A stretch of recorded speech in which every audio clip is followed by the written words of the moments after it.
मंगलम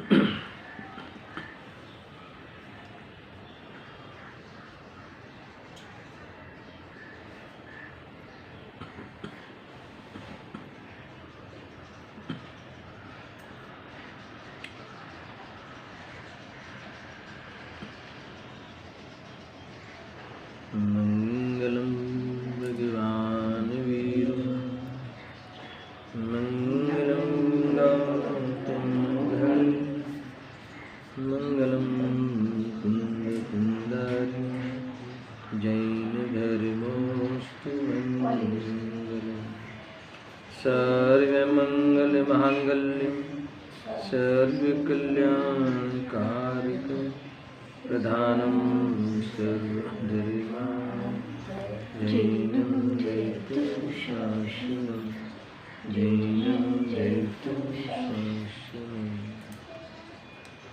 नमस्मै साराय स्वानुभूत्या चकाशते चित्स्य भावाय भावाय सर्वभावान्तरचे आत्मरूपयरूपमद्भुत याहि लखे भवसिन्धुतरो आत्मरूप।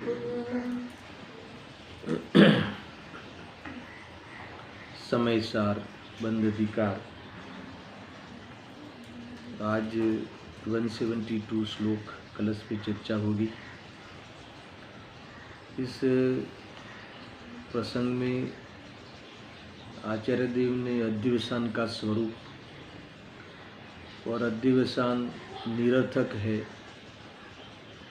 इस बात को लेकर खूब चर्चा आई। जो हमारा मिथ्या अध्यवसान है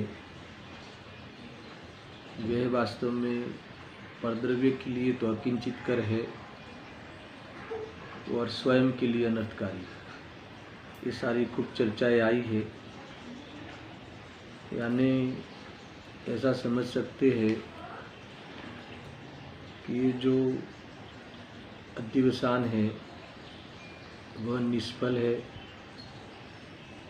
और अर्थक्रियाकारी नहीं है और बंध का कारण है। ऐसे अध्यवसान पे जो मोहित होता है, सुनना बराबर से 2-3 स्टेप कल नहीं थे ना आपने, कि जो अध्यवसान निष्फल है और जो अध्यवसान अर्थक्रियाकारी नहीं है, ऐसे अध्यवसान पे जो मोहित है यानी ऐसे अध्यवसान को वो गलत नहीं मानता, उसे अज्ञान नहीं लगता, यानी मैं जो मानता हूँ सही है और भावासन करे तो इसमें क्या गलत है। हमने किसी की रक्षा करी और वो बच गए, उसमें क्या अज्ञान है। जिनको लगता ही नहीं कि अज्ञान है। मैं किसी को मार सकता हूँ और मैंने इसे मार दिया, परेशान कर दिया, हटा दिया, इसमें क्या गलत है। उसको ऐसा लगता है। हमने चाहा, हम मानते भी हैं कि हम किसी को सुखी कर सकते और हमने उसे बहुत अनुकूलताएं दे दी। तो आचार्य देव कहते हैं कि ऐसा जो तेरा अध्यवसान है वह गलत है। उस सामने वाला जी सुखी दुखी होता है वो उसके कारण होता है, उसके कर्म के अधीन है। निमित्त को देखे तो और उपादान को देखे तो अपने स्वयं की योग्यता के अनुसार है। मरना जीना आयु कर्म के अधीन है और देखा जाए तो जी मरता ही नहीं।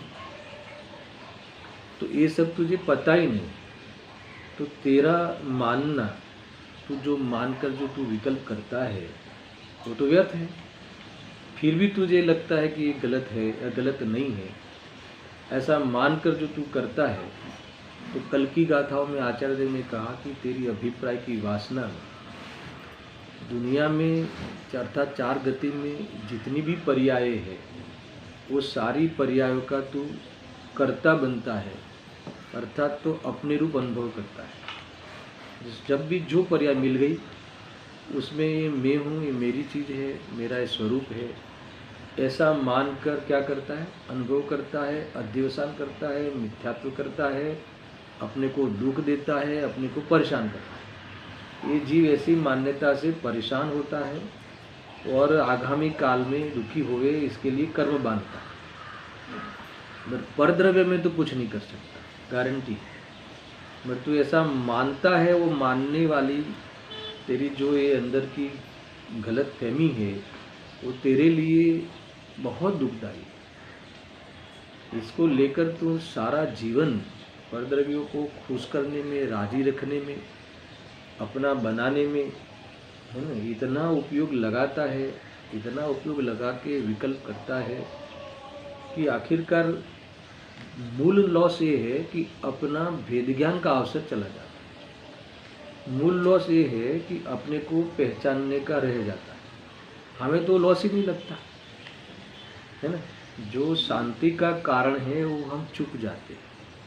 19वीं गाथा के शब्द में कहे तो अपना तिरस्कार करता है, यही कहा। इतना ही और कहा कि उदयगत जो अवस्थाएं होती है उस अवस्थाओं में तो तू अपनत्व करता ही है।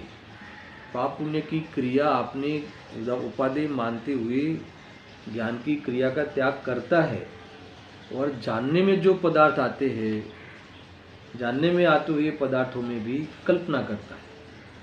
ये बुरा है, ये अच्छा है, इसको ऐसा चलना चाहिए, उसको ऐसा नहीं चलना चाहिए, मैंने किया है ना, ये संस्थाएं मैंने चलाई, ये मेरे कारण हुआ, ऐसा इस प्रकार से करने का राग करता है। मैंने किया ऐसा मानकर विकल्प ही तो करता है। और आचार्य देव कहते हैं कि आज अभी भी जाग ले कि उस अनुसार नहीं हुआ है तो नहीं हुआ, नहीं होगा। युगानुयोग पुण्य के उदय से तुझे ऐसा लगता है कि वहाँ ऐसा परिणमन होना और तुझे ऐसा विकल्प आना, ऐसी काल प्रत्याशति में तू भ्रम कर लेता है कि मेरे कारण हुआ, ये है। और इससे होगा क्या, इससे बाहर में तो कुछ नहीं होना है, कहाँ कहीं कुछ नहीं होना है तेरे अनुसार, मगर इतना जरूर होना है कि तू दुखी जरूर होना है। तो ये बात यहाँ कही, तो यहाँ तक अभी ये बात चल रही है कई समय से इस अध्यवसान को लेकर। अब जो बात आई है सुनना, गजब की बात है। श्लोक बीच में एक कलश डालकर ये बात को तो आचार्य अमरचंद्र देव याद करते ही है, मगर आगामी जो कल गाथा आने वाली है उस विषय का भी संकेत इस कलश में है। दोनों बातें लाभ मिलेगा। अभी तक जो मैंने कहा उसको भी याद करते हैं, उसका भी स्मरण होगा, और साथ में आगामी गाथा में हम जो कहने वाले हैं उसका भी संकेत इसमें करेंगे। इसकी चर्चा इस कलश में अद्भुत आई है, देखो पढ़ते हैं। विश्वादिभक्तोऽपि प्रत्यभावा दात्मानमात्मविदधाति विश्वं मोहैककन्दोऽध्यवसाय एष नास्ति येषामयतयस्यैव। अद्भुत है, मैं हिंदी पढ़ता हूँ। देखो इसमें ऐसा है, मैं आपको थोड़ा सा इशारा कर दूँ। इसमें संकेत ये है कि अभी थोड़ी चर्चा करी ना अध्यवसान, यदि ऐसा अध्यवसान है सुनना कि एक द्रव्य दूसरे द्रव्य का कर सकता है, अर्थात मैं दूसरे द्रव्य का करता धरता हूँ, ऐसा अगर कोई मानता है तो भले फिर वह जीव बाह्य में मुनि दशा लिए हुई हो, भले वो 28 गुण की क्रियाएं निरतिचार पालन करता हो, तो भी वह सुनना, क्योंकि वो क्रिया मैंने की, वो क्रिया का कर्ता बनता है, वो वस्त्र मैंने त्यागे ऐसा मानता है, और उस अनुसार जो कसाई की मनता हुई उसमें धर्म मानता है, उसे निजरा मानता है। तो आचार्य देव कहते हैं कि अगर ऐसा अध्यवसान रखता हो और बाह्य में मुनि लिंग से भी हो, बाह्य में वेश मुनि लिंग का हो, तो भी वो मुनि नहीं। ऐसा कहा, यानी एक प्रकार से वो अपना संसार बढ़ाता है। देखो ये बातें भाई साहब, जो ये तो हमने इतनी सुनी है कि हमें तो बहुत ही सरल लगने लगी, मगर ये जो धर्म के क्षेत्र में नग्न हो, निर्ग्रंथ हो, 28 मूल का निरतिचार पालन करता हो, उदिष्ट आहार का त्याग हो और इसे कहे कि तुम मुनि नहीं हो, अगर तुम उस क्रियाओं का स्वामी बनते हो, वो क्रिया का तुम वो तो ज्ञेय मात्र है ना। तुम अपने चैतन्य स्वरूप की तुम्हें दृष्टि नहीं है ना। जानने देखने के स्वभाव रूप ज्ञाता दृष्टा रहने रूप अभ्यास नहीं है, साक्षी भाव का आनंद नहीं ले रहे हो, समझ में आया ना। तो ये तुम मुनि नहीं हो, मुनि तो नहीं हो मगर मोक्ष मार्ग के अधिकारी भी नहीं हो। समझ में आया कि नहीं? गजब की बात। और जिसे दृष्टि सम्यक है ना, 6 खंड को जीतने के युद्ध में खड़ा हो तो भी मोक्ष मार्ग का अधिकारी, क्या मोक्ष का अधिकारी है, क्या ये रमत आ गई, क्या ये कंसेप्ट आ गया। यानी सारा खेल अभिप्राय पे, सारा खेल, सारी हमारी सुख की रचना, सारा हमारा जीवन, उसका आधार अभिप्राय। अगर हमारा अभिप्राय गलत हो, है ना, हमारा अभिप्राय मान लो कि मैं इसको, है ना, सुखी कर सकता हूँ या मैं कुछ कर सकता हूँ बाहर में, एक परमाणु मात्र का कुछ कर सकता हूँ, तो इसके अभिप्राय की वासना में सारे विश्व के सारे पदार्थों को अपने अधीन रखने की अंदर में, है ना, अपराध है। सारे पदार्थों को अपने अधीन करने की अंदर में उसको वासना है और ऐसी वासना को लेकर वो भटक रहा है दर दर। आज ये मान जाए, कल वो मान जाए, कल मेरे अनुसार यहाँ नहीं रहे, कल ये रहे। और सारी दुनिया में, है ना, पदार्थ अनंत है और एक परमाणु मात्र में भी ऐसी बुद्धि रखता है, वो अनंत पदार्थों को उस अनुसार करने के लिए अनंत काल चाहिए। और अनंत काल चाहिए, फिर भी अनंत काल में एक भी पदार्थ तेरे अनुसार परिणाम करने वाला नहीं है, ये खबर नहीं।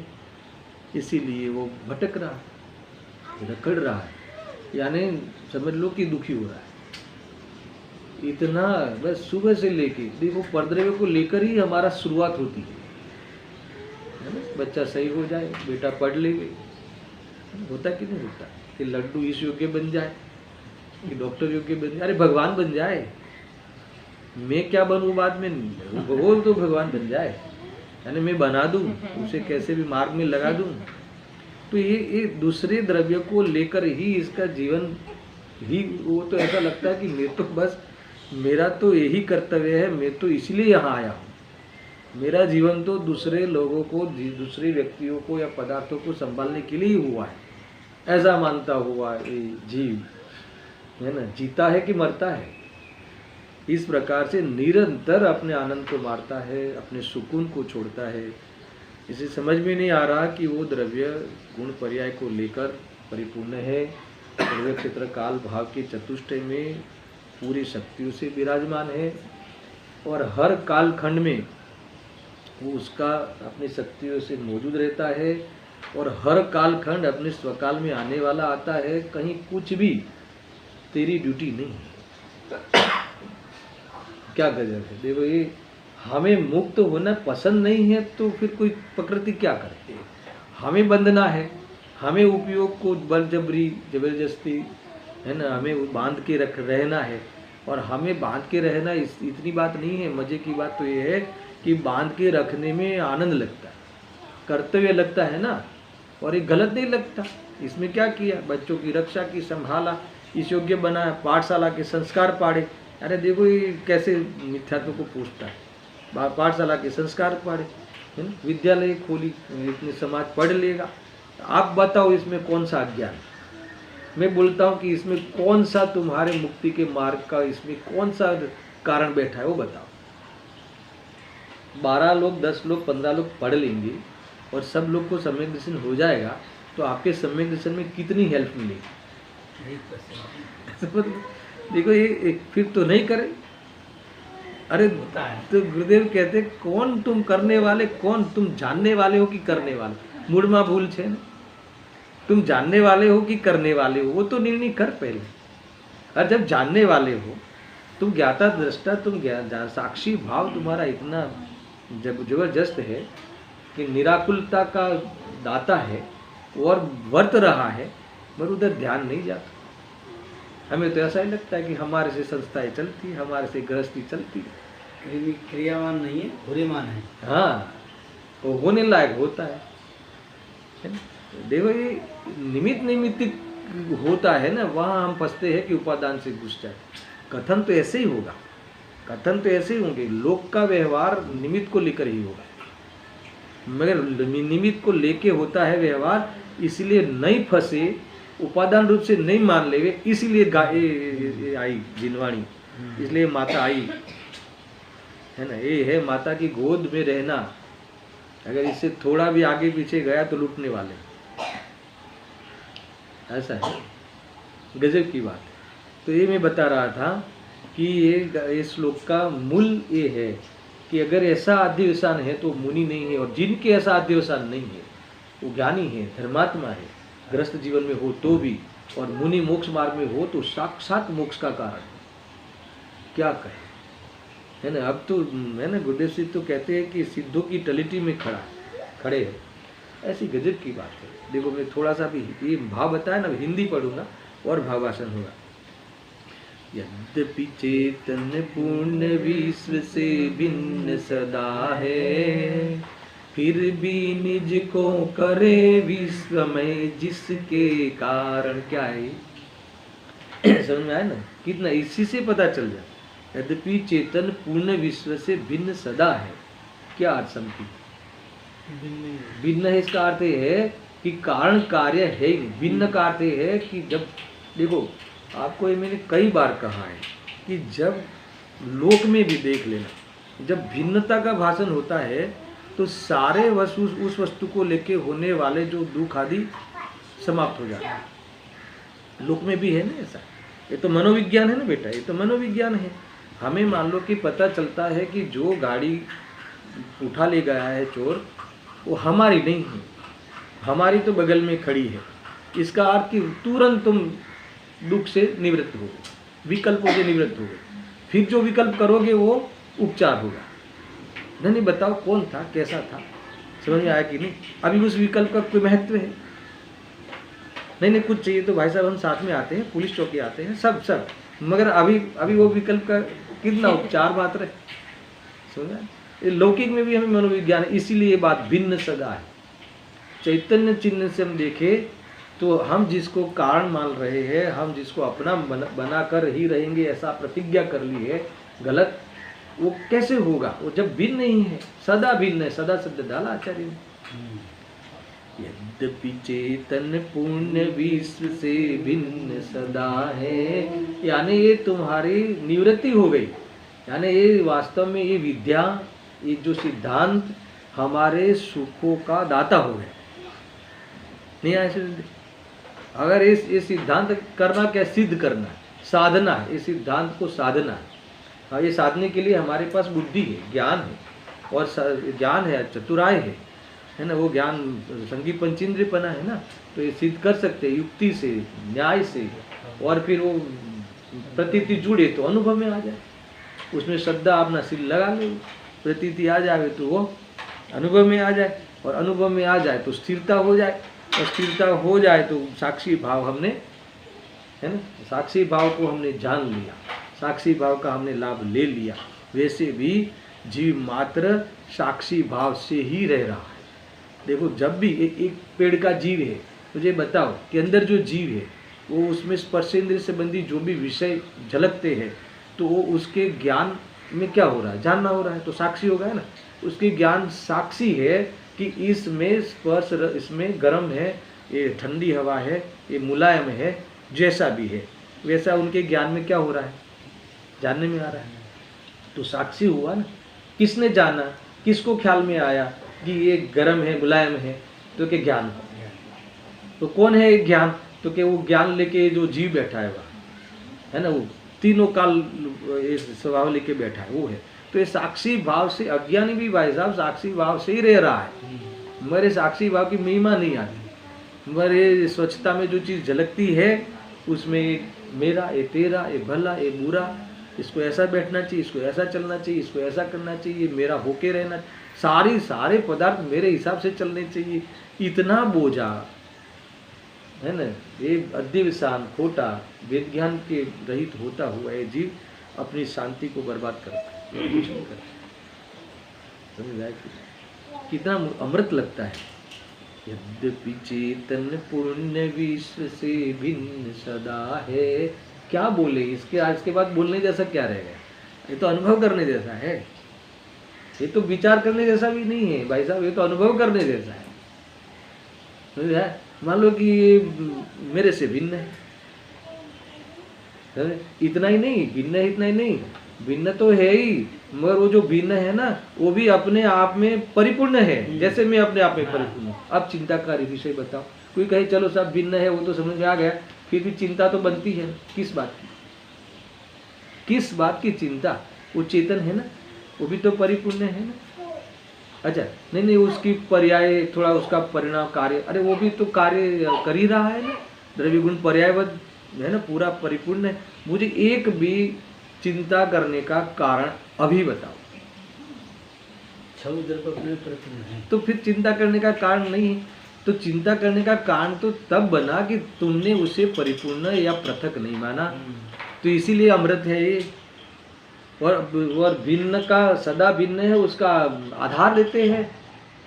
अच्छा उस शरीर में चैतन्य लक्षण है, तो फिर तुम्हारा कैसे हुआ? तुम्हारा कोई लक्षण ही नहीं।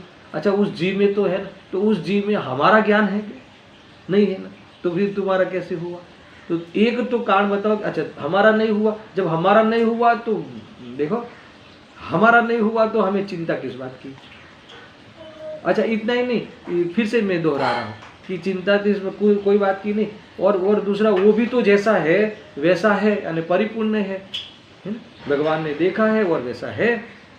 अब मुझे बताओ, तो चिंता तो ये हमने खुद खड़ी की थी, खोटा देवसान रख के खड़ी की थी। मेरा बेटा, मेरा जमाई, मेरी बेटी, मेरे संधि, मेरे पिता, मेरे पुत्र, ऐसा है।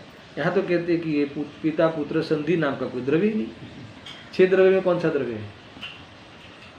एकमात्र किसी अवस्था विशेष में अज्ञानी के द्वारा कोई न कोई कल्पना करके ऐसे है ना, इस प्रकार की स्थापना की गई है, तो वो तो गलत है, वो तो गलत है। मैं चैतन्य स्वरूप ऐसी स्थापना करके फिर तुम बेटा बन के दिखाओ, मैं चैतन्य स्वरूप हूं ऐसा अनुभव करके फिर तुम पिता बन के दिखाओ। हो ही नहीं सकता, अनुभव में नहीं आता। एक बार तुम मैं चैतन्य स्वरूप ऐसा अनुभव करके फिर मैं पिता हूं ऐसा अनुभव ही नहीं, तो पिता क्या है? एक अवस्था विशेष कैरेक्टर है, रोल है, तो वो हमारे ज्ञान का ज्ञेय है, पर्याय का यथार्थ ज्ञान है। ऐसा है, इतनी मस्ती है, इतनी मस्ती है आया कि नहीं?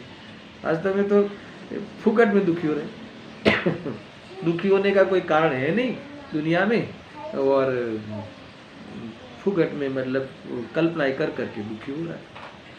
ऐसा है, बहुत गजब है। देखो, यद्यपि चेतन पूर्ण विश्व से भिन्न सदा है। अब दूसरी पंक्ति में हम जो कर रहे गलतियां, फिर भी निज को करे विश्वमय जिसके कारण, है ना? क्या कारण है? अध्यवसाय। अभी दूसरी पंक्ति में कहने वाले हैं, फिर भी ये भिन्न होने पर भी निज को करे विश्व में। इसका अर्थ क्या? सारे विश्व को, है ना, उसमें जो जो पर्याय हमें उदयगत प्राप्त हुई, उस पर्यायों को मैं क्या करता हूँ? अपने रूप अनुभव करता हूँ, मैं वही हूँ ऐसा मानकर अनुभव करता हूँ। और विश्व में जितने पदार्थ है जो जानने में आते हुए पदार्थों को मैं क्या करता हूँ? अपने में मिला के अनुभव करता हूँ।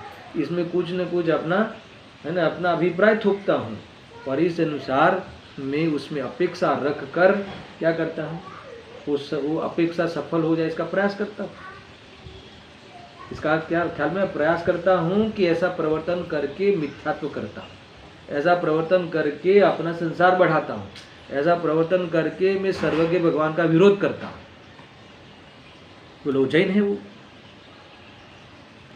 मान लो कि कोई कहे कि मैंने दिगंबर जैन मंदिर बनाया, तो क्या वो जैन है? समझ में आया? वो जैन है तो कहता वो जैन नहीं है, सर्वज्ञ भगवान के विरोध में खड़ा है। ये समझ में नहीं आ रहा, क्योंकि मैंने प्रतिमा स्थापना की, तो कहते हैं कि ये कर ही नहीं सकता। तुम तो सर्वज्ञ भगवान के, यह है ना, अन्य पदार्थ उस पुद्गल के पिंड को उस आकार में परिणमित होकर वहां आने का काल था। तुमने, है ना, बंदबस्ती पागड़ी पहरी दी थी, पगड़ी स्वयं अपने नाप की कर दी, मैंने किया। तो सर्वज्ञ भगवान कह रहे हैं कि ये, है ना, 6 द्रव्य स्वतंत्र है, तो हमने सर्वज्ञ भगवान का विरोध किया। यानी ऐसा अनुभव करना, ऐसा अनुभव करना, हे भगवान आपने मुझे तार दिया, ऐसा अनुभव करना, ये भगवान का विरोध है। कैसे समझ में आ गई? अब ये दुनिया कहेगी कैसा भगवान को क्या कहते हो आप? अरे ऐसा ही तो है। भगवान को रागी कराना चाहते हो क्या? भगवान को मिथ्या दृष्टि कराना चाहते हो क्या? वो हमारा आप करे आके। ये कह रहे हैं कि फिर भी निज को करे विश्व में जिसके कारण, किसके कारण? ऐसे नीचे आने वाला है, ऐसे अध्यवसाय के कारण। और इतना नहीं, आगे कहेंगे ऐसे अध्यवसाय के कारण तुम ऐसा जीवन जीते हो, भीख मांग रहे हो, है ना? तुम्हें 3 लोक का नाथ, कल तो बहुत लिया बेटा, कल बहुत चला, 3 लोक का नाथ बनकर तुम क्या करते हो?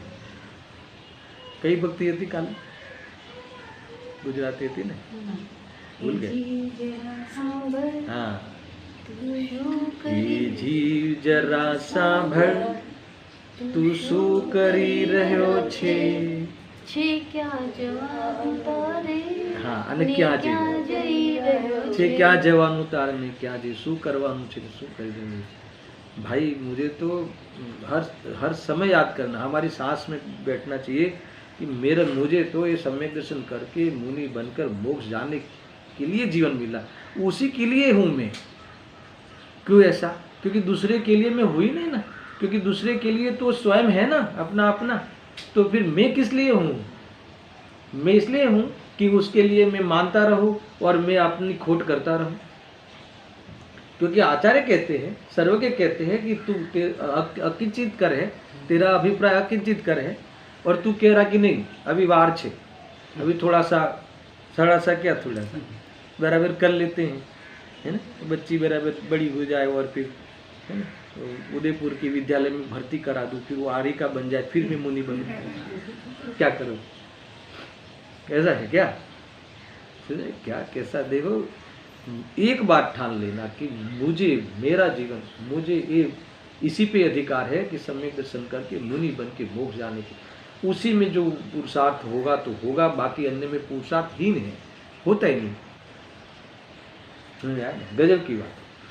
ये कह रहे हैं फिर भी निज को करे, चैतन्य स्वरूप है, फिर भी ये पर को ज्ञाता दृष्टा रहने के बजाय, ज्ञाता दृष्टा है वो ऐसा अनुभव करने के बजाय, ज्ञाता दृष्टा भी बनना नहीं है अनुभव करना है। अनुभव क्या? अनुभव में आ रहा है, पर अनुभव में आ रहा है वो मैं हूँ, इतना अनुभव करना है। ये पुरुषार्थ, अनुभूति स्वरूप भगवान आत्मा, आपाल गोपाल सबको सदा, है ना, अनुभव में आवी रह्यो छे। तो अनुभव में आ रहा है, ये मैं हूँ, इतना अनुभव करना है। ये तो शब्द है, वास्तव में ये पुरुषार्थ करके ज्ञानी धर्मात्मा मुक्ति के मार्ग में चल पड़ते हैं। और ऐसा अनुभव नहीं करने वाला, ये कह रहे हैं विश्वमय को अपना करता है, अपना अनुभव करता है, उसका ठेका लेकर लेता क्या है? ठेका लेने का आभास करता है। मेरे कारण दुनिया चलेगी, किसके कारण चलेगी? कई लोग आके चले गए, कई सूर आके चले गए, अरे अनंत तीर्थंकर आके चले गए, अनंत तीर्थंकर आके सीध में आज विराजे है। अगर चलाते वो भारत देश, भरत क्षेत्र चलाते तो फिर मुक्ति को प्राप्त नहीं होते। समझ आ रहा है? क्या गजब है, क्या गजब है। सुनना बहुत आनंदी बात से भाई, इतनी स्वाधीनता। और हमें आपसे आज सुबह बात हो रही थी ना कि हमें तरीका बता दिया, ज्ञानियों ने हमें जीना कैसे वो सिखा दिया। ये भी व्यवहार कथन है, तुमने सीख लिया उपादान से तो कह दिया, इन्होंने सिखाया, आरोप दे दिया। बाकी क्या उनको न तुम्हारा थैंक्स की अपेक्षा है कि न उनको थैंक्स कहने से तुम्हारे में कुछ मेरे लोक व्यवहार में चलता है, सो चलता है। गजब है ना। फिर भी निज को करे विश्व में जिसके कारण, किसके कारण? नीचे लिखा है, मोह मूल वह अध्यवसायी जिसके न हो, है ना। ये क्या बताते हैं कि जिसका मूल मोह है, किसका? जिस व्यक्ति की अनुभूति का आधार मोह है ना, वो तो वास्तव में अप्रतिबुद्ध है। मगर जिनके ऐसे अध्यवसाय न हो, उस लाइन में जाना है। अभी तक जुना विषय बता दिया, ऐसा नेगेटिव बता के। अब जिसको ऐसा अध्यवसाय था वो तो संसार में रुलता है, मगर जिसके ऐसा अध्यवसाय न हो, वह परम प्रतापी दृष्टिवंत वे ही मुनिवर है। ये है। अगर ऐसा अध्यवसाय नहीं हो, है ना, किसी परमाणु मात्र का भी मैं कर्ता नहीं ज्ञाता हूँ, ऐसा अभिप्राय हो, वही मुनि है। बाह्य में आज्ञा चरणानियों के आज्ञा अनुसार सारी क्रिया निभे, सारी क्रिया पले, पर एक भी क्रिया का स्वामी अनुभव नहीं करते हो। समझ में आया ना? कसाय की मनता उस अनुकूल उसके पर्याय में चल रही हो, मगर उसे अपने स्वभाव रूप का स्वाद ही नहीं आता हो, और अपने मात्र वितरकता का स्वाद लेकर, है ना, आनंद में रहते हो, वही सच्चे मुनि। अब बाह्य की क्रिया पाले, मगर ज्ञाता दृष्टा का पता नहीं हो, समझ में आया ना? तो वो क्रिया पाल रहा हूँ इसलिए मैं मुनि हूँ, ऐसा माना तो यहाँ कहते हैं कि वो मुनि नहीं है। क्रिया पालने पर भी, क्रिया होने पर भी, पाले तो क्या, होने पर भी वो मुनि नहीं है। जैसी शास्त्र कही है चरणार्जुन योग में, ऐसी पूरी प्रक्रिया बाहर में चल रही हो, उस अनुसार उसका जीवन हो, फिर भी अगर वह अपने को चैतन्य स्वरूप अनुभव नहीं करता, तो यहाँ कहते हैं कि वो ज्ञानी नहीं है, मुनि नहीं। तो फिर कौन है? अब क्या बोले अपने मुंह से, क्या बोले? अपने संसार को बढ़ाने वाला करुणा के पात्र है, ज्ञानी कह सकते हैं। तो ज्ञानी की ओर से कह रहा हूं मैं, हम क्या करें? ज्ञानी कहते हैं कि जीव करुणा ना पात्र छे, क्या करें? समझ में आया कि नहीं? समझ में आ रहा? समझी? सामान्य बात नहीं है ये। यानी जब इतने लेवल का व्यक्ति सारी दुनिया उनके व्यवहार की, बाह्य आचरण की प्रशंसा करता है, सर्वज्ञ भगवान कुंकुन देव आदि कहते हैं कि अगर उसे भेद ज्ञान नहीं है, अगर उस क्रिया का स्वामी बनता है, अभिप्राय में ये रखता है कि मैं इसलिए मुनि हूँ, मैंने छोड़ रखा है वस्त्र इसलिए मैं मुनि हुआ, ऐसा मानता है, तो ये कहते हैं कि वो दयनीय जीव है। तो फिर हम हर पल अनार मिल जाए तो, है ना, मेरी स्ट्रेंथ बढ़ जाए, ये नारियल का पानी मिल जाए तो मैं स्ट्रांग हो जाऊँ। हर समय कोई ना कोई पदार्थ की अधीनता से ही अपने जीवन की रचना, अपने जीवन की सुखी होने की कल्पना, अर्थात उसको हमारा उपाय मान्यता हो, वो जीव कितना करुणा के पात्र है। अरे मैं चैतन्य स्वरूप अनादि अनंत हूँ। ये मरना भरना तो वास्तव में वो शरीर के साथ होने वाली प्रक्रिया का उपचार है ना, दुनिया में कहा जाने वाला उपचार है। कोई मरे तो जीवने मरे, जीवने दुखी था, आत्मा ने दुखी था, ये बात बैठती है किसी को? ये दुखी था, ये अनात्मा छे, है ना। जो अब आत्मा है वो दुखी कभी होता नहीं, मगर जो अपने को आत्मा नहीं मानता है ना, वो दुखी है, फिर भी सुखी होने की शक्ति पूरी है। क्या गजब है! कोई कमी है? कोई कमी नहीं। तो ये देखो, ये छोटे छोटे कलशों में भी अभी आगे सारी ये बात खुलने वाली है कि अगर ऐसा अध्यवसान नहीं है तो गृहस्थ जीवन में भी वो ज्ञानी, समझ में आया ना। और फिर निर्ग्रंथ हो तो क्या कहना उसका। तो ऐसा लगे कि गुरुदेव जी ने अपने प्रवचन में जो मुनि की भावना भाई है, और एक दो इंसिडेंट भी लिखे हैं, समय रहेगा तो पढ़ेंगे। अभी तो मैं श्लोकात पढ़ता हूँ, देखो, है ना। वैसे विषय आ गया, अभी मैं पढ़ता हूँ, है ना। ये जो विश्व से समस्त द्रव्यों से, विश्व से यानी समस्त द्रव्यों से कौन भिन्न होने पर भी कौन,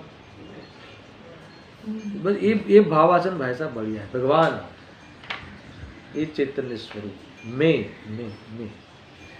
है ना, मैं सदा भिन्न हूँ, सदा भिन्न। मुझे कोई भी, सदा भिन्न हूँ का अर्थ इतना मतलब कि मुझे कोई भी जगह पे किसी की सत्ता में हस्तक्षेप करने का अधिकार नहीं है।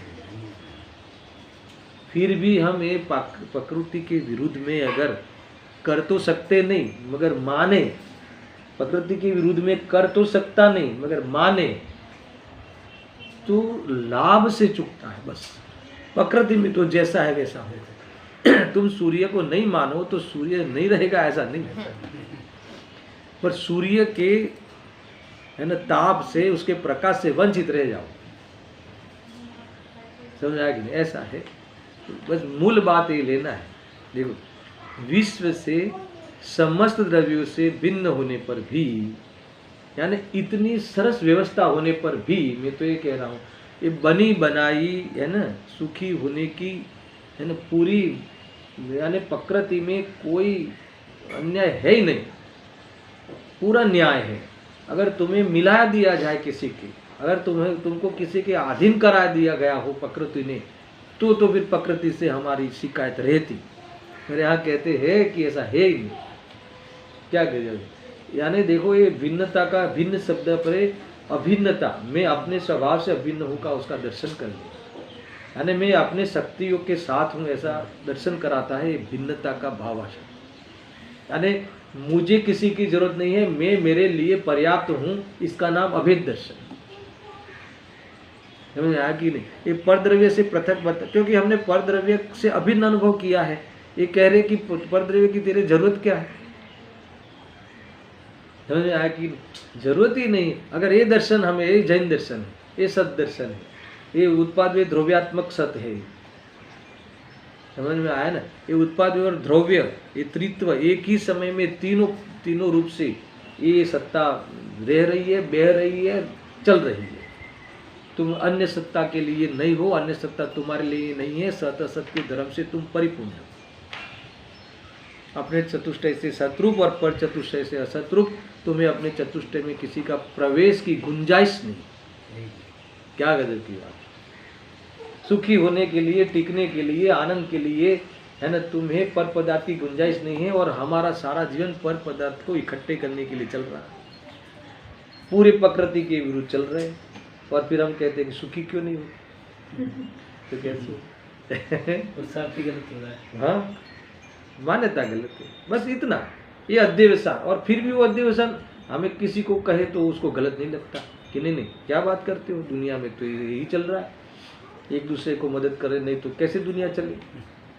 मैं तो ये कह रहा हूँ, मदद करे ऐसा है ही नहीं। तुम चाहो किसी को मदद करना चाहो, नहीं हो सकता। तुम किसी को अरबों रुपया दे के देखो, उसका पुण्य में नहीं होगा तो उसके संयोग में नहीं रहे।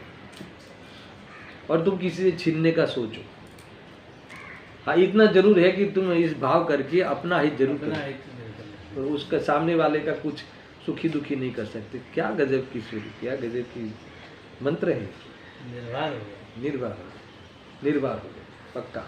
अगर ये हृदय में अगर एक बार बैठ जाए, और सत्य का स्वीकार करने में ही तो पुरुषार्थ है, सत्य के स्वीकार करने में ही तो वास्तव में वो बाहोश है, उसी में तो महानता है।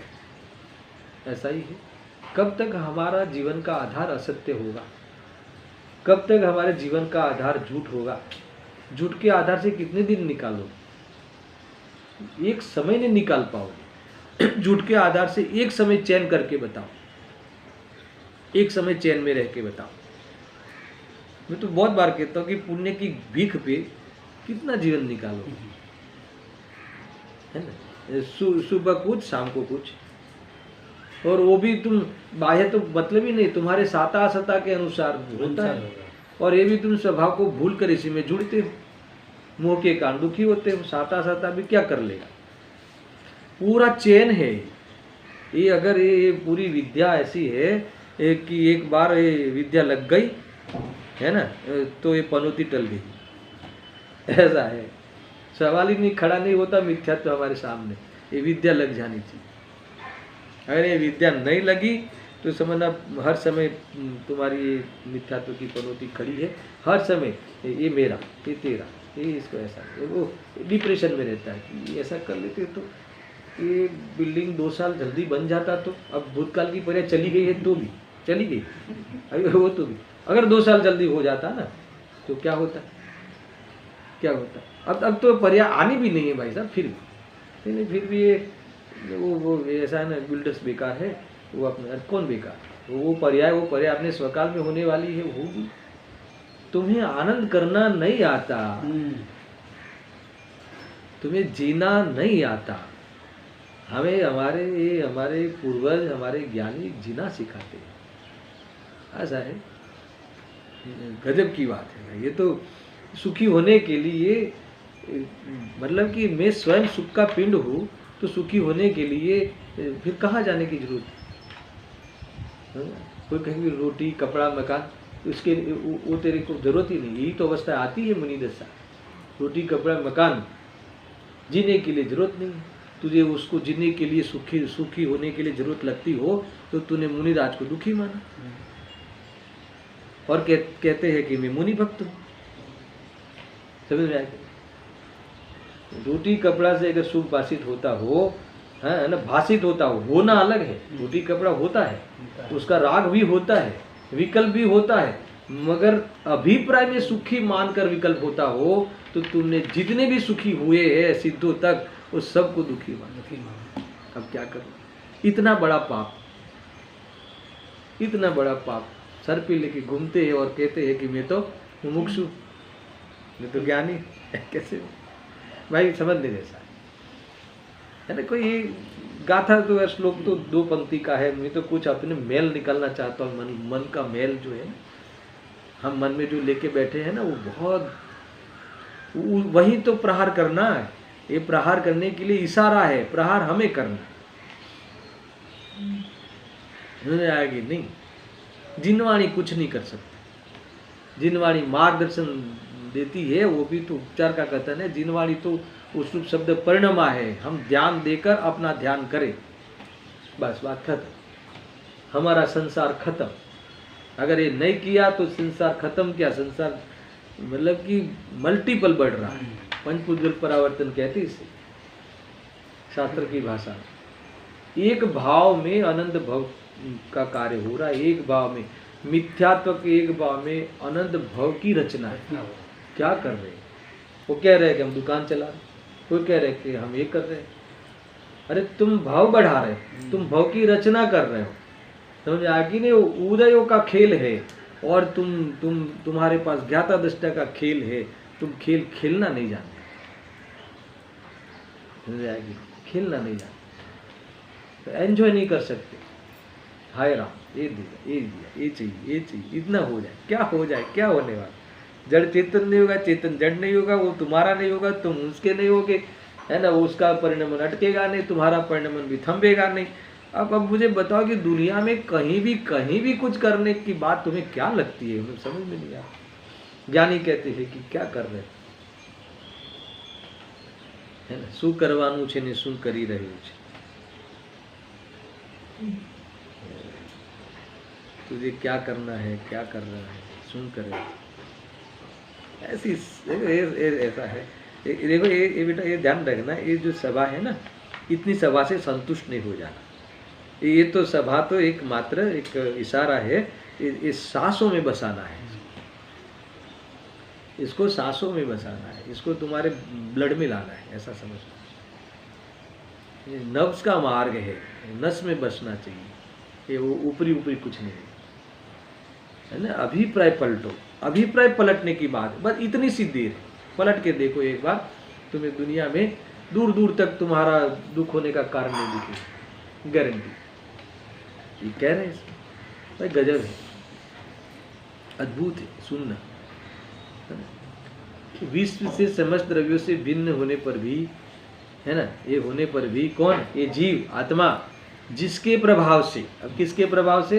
तो अध्यवसान के पीछे कहने वाले, जिसके प्रभाव से, जिससे वश होकर अपने को विश्व रूप करता है, ऐसा अध्यवसाय, ऐसी मान्यता, ऐसा अभिप्राय, है ना, कि जो तुझे गलत लगता ही नहीं, तो उसके वश होकर तू, है ना, बस मुझे तो ये ड्यूटी मिल गई है, मैं बच्ची को बड़ी करूंगा, वो इस लायक बनाऊंगा और फिर मोक्ष जाऊंगा। ऐसा होता है, ऐसा होता है। तो फिर वो द्रव्य क्या करेगा? 25 साल में 25 साल होगा तो वही होगा ना। तुम क्या करोगे? तुम अहंकार के अलावा क्या करोगे? करने का राग, मैंने किया करके विकल्प करोगे, और फिर विकल्प करके फिर उससे अपेक्षा रखोगे, और तुम्हारी अपेक्षा के अनुसार होगा नहीं तो ये बेटी तो आज देखती ही नहीं हमारे सामने, याद ही नहीं करती पापा को। रो अब बेटा देखता ही नहीं। तो तुमने मान रखा था ना कि मैं इसलिए बड़ा कर रहा हूँ कि बड़ा होके क्या करेगा? मेरी भैया व्रत करेगा, ऐसा। इसीलिए भाई साहब, मैं चैतन्य स्वरूप हूँ, वहीं से स्टार्टिंग है। तुम सब पहले से मैं पीता हूँ, मैं फला हूँ, ये तुम्हारी स्थापना ही गलत है। वहीं से स्टार्ट होना है। गुरुदेव जी का एक कमाल है कि तू पहले भगवान आत्मा चैतन्य स्वरूप है, ये नहीं माना तो फिर तू तो और कुछ मानेगा, और कुछ में समझ में आया, और कुछ में सारे विश्व भाव, सारे विश्व में जितनी अवस्थाएं हुई तो उसको पकड़कर वो फिर वो प्राप्त पर्याय में तन्मय होकर तो वो फिर कठपुतली की तरह नाचेगा। त्रण लोक नो नाच छे, फिर गुरुदेव श्री करुणा त्रण लोक नो नाच छे ने आ झाड़ू मारे, त्रण लोक नो नाच छे ने आ भीख मागे छे, न शोभे। त्रण लोक नो नाच छे, हाथ में झाड़ू न शोभे, ऐसा कर है ना। कोई बड़ा आदमी हो, करोड़पति आवे और झाड़ू मारने लग जावे, कैसा लगता है दुनिया में, है ना। कोई ने हमने गेस्ट बुलाए कोई बड़े अरबपति को, और फिर वो ठहरो भाई मैं थोड़ा झाड़ू लगा लेता हूँ, ऐसा कौन करता है। तीन लोक का नाथ, सारी दुनिया का साक्षी भाव से रहने वाला सबसे बड़ा परमात्मा तत्व, पर तू कह रहा कि मैं ये कर लूँ, वो कर लूँ, ये कर लूँ, इसका कर लूँ, क्योंकि ये नहीं शोभता तुझे। ये एक खोटा अभिप्राय, ये तेरा खोटी मान्यता तुझे नहीं शोभती। तू बीजभूत परमात्मा तत्व है, तेरी पर्याय में परमात्मा पना शोभता है, तेरी पर्याय में वितरागता शोभती है। ये ऐसी ऐसी परिणति से तू है ना शोभता है, बाकी ऐसी क्या कर रहा है। अच्छा आप सोचो क्या होगा, क्या होगा। ऐसे मानते मानते जीवन पूरा हो जाए, फिर गुरुदेव की वही स्टाइल कुकरी सुकरी मजे ही कोई। अब क्या करें, क्योंकि रोने धोने का ही तू अगर सिलेक्शन करता है तो कोई क्या करे। हम खुद चुनते हैं कि हमें तो रोने धोने का ही प्रसंग चाहिए, तो कर। इतनी मतलब कि थोड़ा सा प्रभाव करके भी कह रहे कि क्या करता है, तो सुन करे ये जीव जरा सांभर, गजब की बात है। जरा सुन तो, अरे जरा सुन तो, है ना, इतना है ना, ये जरा सुन तो, मेरा है ऐसा नहीं संकेत, अरे जरा सुन तो, मेरा ऐसा नहीं, तुम प्रभु हो मैं प्रभु हूं, अरे सुन तो, तुम प्रभु हो मैं प्रभु, अरे सुन तो, क्या बात करते हो। हाँ, तुम्हें एक परमाणु की भी अवेयरनेस नहीं है, जरा सुन तो। ये जीव जरा सांभर, आया क्या अर्थ है इसका। अरे जरा सुन, जरा सुन, अपने दोस्त को कहे ना, अरे यार जरा सुन, तू कौन है, बादशाह है। ज्ञानी कहते हैं, बहुत बहुत अच्छा लगता है। क्या कहते हैं, देखो इतनी सी छोटी सी बाहर की सहयोग के साथ मिलाकर पति पत्नी आती, शू करे शोभे तन कह रहे। देखो जिसके प्रभाव से अपने को विश्वरूप करता है, ऐसा अध्यवसाय कि जिसका मोह ही एक मूल है, आया ना, ऐसा अध्यवसाय ने तुम्हारा ऐसा अभिप्राय, इसका आधार कौन है, यानी तुम मैं चैतन्य, मैं समकित हूँ, मैं फला हूँ, ऐसा तुम्हारा अनुभव करने का आधार कौन है। मोह, मोह के आधार से तुम ऐसा अनुभव करते हो। और ज्ञानी जो अपने को चैतन्य स्वरूप अनुभव करते हैं, उसका आधार वेद ज्ञान है। जिसका आधार वेद ज्ञान है, जिस अनुभूति का आधार वेद ज्ञान है, ये अनुभूति कभी विचलित नहीं होती। और जिसका अनुभूति का आधार मोह है, वो क्षण क्षण विचलित होता है। क्या गजब है ना। 22वां नंबर के श्लोक में है ये बात। हमारी अनुभूति का आधार क्या है। हम भी अनुभूति करते हैं, आप भी अनुभूति करते हैं, सब अनुभूति करते हैं। आत्मा की अनुभूति तो सब लोग करते हैं, पर हमारी अनुभूति का आधार, हमारी आत्मा की अनुभूति का आधार, हमारे अपने अनुभूति का आधार, घर वर रोटी कपड़ा मकान, तो क्या उससे तुम्हारी अनुभूति निरंतर कैसी होगी, विचलित होगी। क्योंकि तुम्हारे अनुभूति का आधार मोह है, गलतफहमी है। और ज्ञानियों की अनुभूति का आधार वेद ज्ञान है, आत्मज्ञान है, इसलिए वो विचलित नहीं होते। सारा धरती कम हो जाए तो भी उनको पता है कि 6 के 6 ही रहेंगे। बताओ डरने की बात कहाँ है। कोरोना में सारी दुनिया चली जाए, क्षेत्र से क्षेत्रांतर होता है, मरता नहीं जीव, ये बताओ कौन सी चिंता है। सुने गजब है। तो यहाँ ये कह रहे हैं कि जिसका मोही मूल एक है, वह है ना ये अध्यवसान, ऐसा अध्यवसान जिनके नहीं है ना, वो क्या है। अब एक गाथा चालू होने वाली है, वो ही मुनि है, वो बंधते नहीं। वही ज्ञानी है, वही धर्मात्मा है, गृहस्थ में रहते हुए भी वही ज्ञानी है, और मुक्ति के मार्ग में निर्ग्रंथ में रहे तो वही मुनि है सच्चे, वही साक्षात्कार है, वही नमस्कार के योग्य है, वही हमारे है ना आदर्श है, उनके मार्ग में चलने योग्य वही है। खैर समझ में आ कि नहीं, ये इतना इन्होंने कहा है। कल गुरुदेव सिंह के प्रवचन के आधार से जो इन्होंने कुछ खास बातें कही है वो मैं आपसे शेयर करूंगा, और इसके बाद इस आगे की गाथा में यही चालू होने वाला है कि ये जो अध्यवसान ऐसा अध्यवसान जिनके नहीं है वो मुनि कभी बंधते नहीं, है ना, कभी उनको बंद होता ही नहीं, है ना, शुभ शुभ कर्म का बंद होता ही नहीं। कौन सा नहीं होता? अनंतानुबंधी नहीं होता, अप्रत्याख्यान नहीं होता, प्रत्याख्यान नहीं होता, और संजलन जो अल्प होता है उसको वो जानते हैं, उनके वो ज्ञाता है। क्यों? क्योंकि उसको अनुभव नहीं करते, बंद होता हुआ भी बंद का अनुभव नहीं करते। क्या खेल है, ऐसा ये सब स्वरूप है। की जो धार जिनके नित्य रहते हैं, हाँ, वे कर्म रस से ना बने, पहले बंधे भी नष्ट हो। हाँ, नए बंदे नहीं और पहले बंदे रुके नष्ट हो गए, टीके नहीं। क्या गजब की बात, सम्यक तो का इतनी महिमा है। चर्चा भी आगे कल। सहजानंदी शुद्ध स्वरूप अविनाशी